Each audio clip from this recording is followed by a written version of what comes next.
Assalomu alaykum.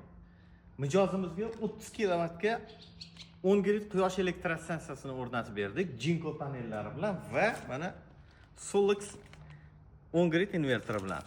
Ketib ko'ramiz endi.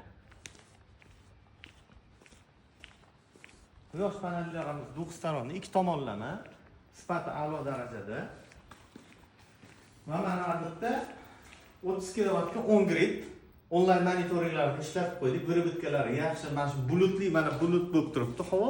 Mana shu bulutli havoda ham vyurobitkalari bor. Hozir soat billarimiz hozirgi momentda 17:57 bo'lib turibdi. Bu degani 6. Soat 6 da mana hozirgi holatda 1,5 kilovatgacha tok berib turibdi. Mana shu bulutli havoda. Undan tashqari bizda mana shit yig'ildi.